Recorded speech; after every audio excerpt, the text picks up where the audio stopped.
특히나 요즘같이 전세 사기 사건이 계속해서 나오면서 사람들의 월세 선호도가 늘어나고 있잖아요. 이럴 때 현금 흐름이 있는 거, 월세 수입이 있는 거, 임대 수익이 발생하는 투자를 하는 것이 더 적합한 거죠.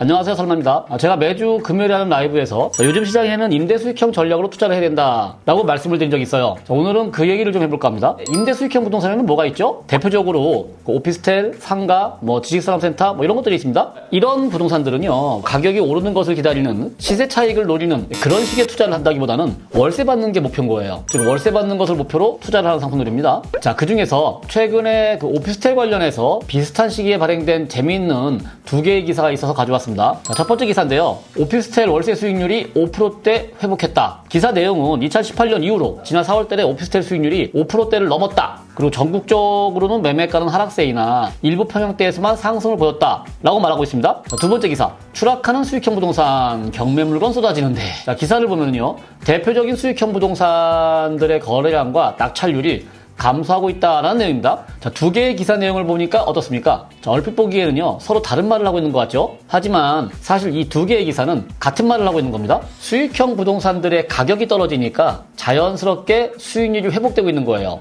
그러니까 첫 번째 기사에서는 수익률이 올라갔다고 얘기하고요. 두 번째 기사에서는 가격이 떨어졌다고 하잖아. 똑같이 월세를 50만 원 받는다고 가정을 했을 때 매매가가 5천짜리인 것과 6천짜리가 있어요. 둘 중에 누가 더 수익률이 높을까요? 월세가 똑같으면 당연히 가격이 더 싼 거 5천짜리의 수익률이 더 높겠죠. 즉 수익률 시소입니다. 매가가 올라가면 수익률이 내려가는 거. 이거 저랑 아마 수익형 부동산 투자 공부할 때 배웠을 겁니다. 근데 여기에 최근에 그 월세 선호도가 올라가면서 월세 자체가 소폭 상승한 것도 수익률 상승의 한 이유가 될 수가 있어요. 자, 그러면 지금 시장에서는 왜 수익형 부동산에 투자를 해야 하는 걸까요? 크게 두 가지 이유가 있습니다. 첫 번째는요, 바로 경매 물량이 증가하고 있기 때문이에요. 수익형 부동산들의 경매 물건이 쏟아지고 있는데 낙찰은 또 안 되고 있다고 좀 전에 그랬잖아요. 이게 우리들한테는 좋은 소식입니다. 자, 왜냐? 바로 싼 가격에 낙찰받을 기회가 많아지는 거니까 그래요. 불과 2, 3년 전만 하더라도요, 오피스텔에 막 3, 40명씩 몰려가지고 낙찰가가 100%, 120% 막 했었거든요? 근데 요즘은 그게 아니란 얘기야. 낙찰이 안 되니까 가격이 더 낮아지고, 그 가격에서도 안 되면 더 낮아지고.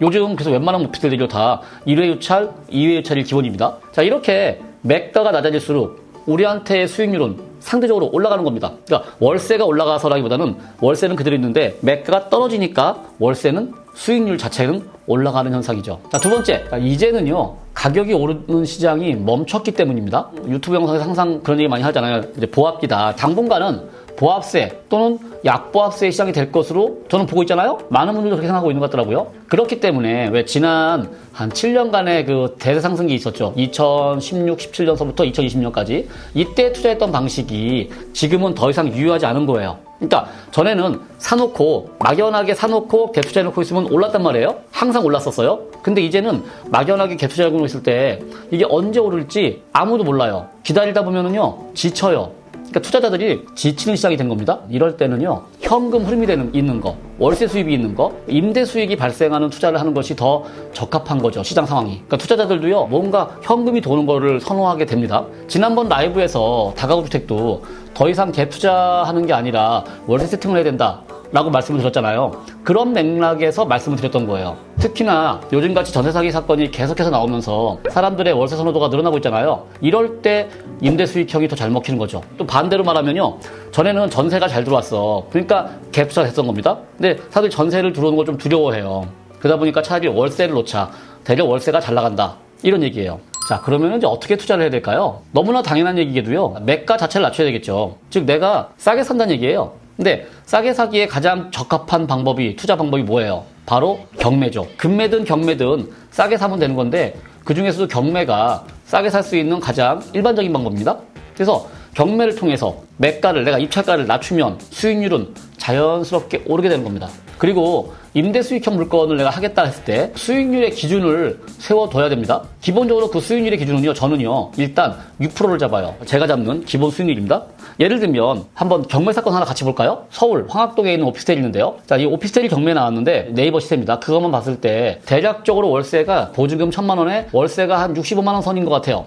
물론 자세한 건 실제 현장 가서 임장을 해봐야 돼요. 자, 일단 월세가 1,000에 65라고 가정했을 때 월세 수익률을 6%로 계산하잖아요. 실제 현재 이 물건 물건이 최저가가 1억 3,200이에요. 1억 3,200 낙찰을 받아가지고 월세를 1,000에 65를 놓는다? 그러면 이게 수익률이 딱 6%네요. 이거보다 높게 뭐 1억 5천, 뭐 1억 7천 이렇게 쓸 필요 없습니다. 그렇게 쓰면 수익률 떨어져요. 그냥 현재 최저가 수준에서 들어가자 이런 얘기예요. 자, 이걸 대출로 낙찰자고요. 낙찰이 1억 3천이야. 거기에 대출 70% 받아. 그러면 대출이 대략 9천 정도 나올 겁니다. 거기에 이자 요즘에 한 4%, 5% 하죠? 그러니까 이자가 한 4%로 가정해. 그러면 월 30만 원. 실투자금은 내가 한 4천 정도 들어가는 거예요. 대출 빼고 어쩌고 하니까 4천 투자해가지고 65만 원 받아가지고 30만 원 이자를 내면 대략 35만 원 정도의 월세가 남는다. 그러면 대출을 하겠을 때 수익률은 10%가 되는 겁니다. 자, 이렇게 세팅을 해두고 월세를 매달 받는다라는 컨셉입니다. 그러니까 출구 전략이라고 할 게 따로 없어요. 그냥 월세를 받다가 나중에 뭐 예를 들면 2, 3년 받았어. 그리고 2, 3년 후에 내가 낙찰가 본전에만 팔아도 그동안 받은 월세는 남는 거다. 이런 생각으로 접근을 하는 겁니다. 물론 우린 이미 싸게 받은 거기 때문에 나중에 팔 때 더 수익 1, 2천이라도 남고 팔겠지. 그러면 또 남는 거예요. 투자를 하실 때 이런 물건들이 수익형 부동산이라는 점을 염두에 두고 하시는 게 좋아요. 예를 들어 오피스텔의 경우에요. 재작년까지는요 수익률이 안 좋았습니다. 왜 안 좋았겠습니까? 당연한 얘기예요. 사람들이 너무 비싸게 사. 그러니까 오피스텔을 마치 아파트처럼 투자하는 거예요.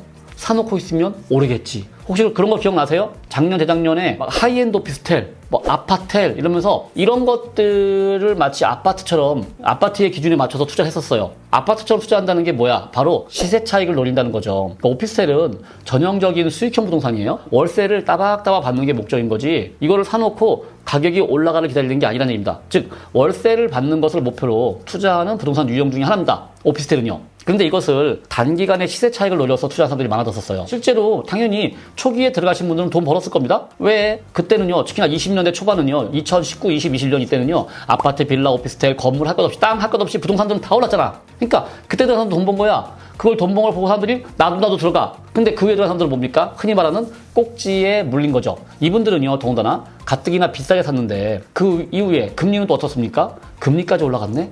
22년, 23년 흘러가면서 금리가 올라갔잖아요. 그러니까 월세는 그대로 있는데 금리가 올라가 버리니까 수익률이 곤두박질 치는 거죠. 우리가 얼마 전에 올렸던 그 지산 영상 있잖아요. 쇼님이 봤던 거. 그거 완전히 마이너스 수익 나잖아. 자, 그러니까 임대 수익형 물건을 투자하실 때는요. 우리가 어떤 전략으로 이 물건을 투자하는지를요. 잘 염두에 두시고 투자해야 됩니다. 자, 앞으로의 부동산 시장은요. 크게 오르지 않을 시장입니다. 당분간 이렇게 갈 것 같아요. 올해, 내년, 내후년까지. 최소 2, 3년이에요. 그러니 시세 상승에 따른 차익을 기대하기에는 어려운 시장이라는 얘기입니다. 재건축, 재개발 이런 것들이 지금 다 멈춰 있잖아요. 이런 것들이 차질이 생기면서 투자자들이 더 이상 투자할 만한 데가 없다. 어디에 투자하지? 이런 상황이 된 거예요. 근데 이럴 때 이것 봐라. 따박따박 월세 받는 물건이 있네. 1억 투자해가지고 월세 한 60, 70만 원 받는 게 있네? 이게 눈에 들어와요, 이제. 앞으로 계속해서 이런 물건들이 경매에 나올 것 같다는 얘기입니다. 그래서 관심 있는 분들은요, 지켜보면서 임대 수익형 투자에 맞는 방법대로 투자하시라는 얘기입니다. 그래서 내가 월세를 받고 있잖아, 그렇게 1년, 2년, 3년 지나가잖아요. 그러면 아까 얘기했던 그런 어떤 전통적인 투자 방법을 구사하셨던 분들, 재개발, 재건축, 아파트 시세 차익 노리던 분들이 이게 할 게 없는데 뭐 하지? 그런데 마침 얘 오피스텔 봐라. 얘 봐라. 월세가 따박따박 나오네. 그럼 나 저거 사야지 하고 사람들이 몰려와요. 그때 내가 갖고 있던 오피스텔, 월세 잘 나오는 오피스텔을 그때 팔아주는 겁니다. 이게 임대 수익형 투자법에 접근하는 방식인 거예요.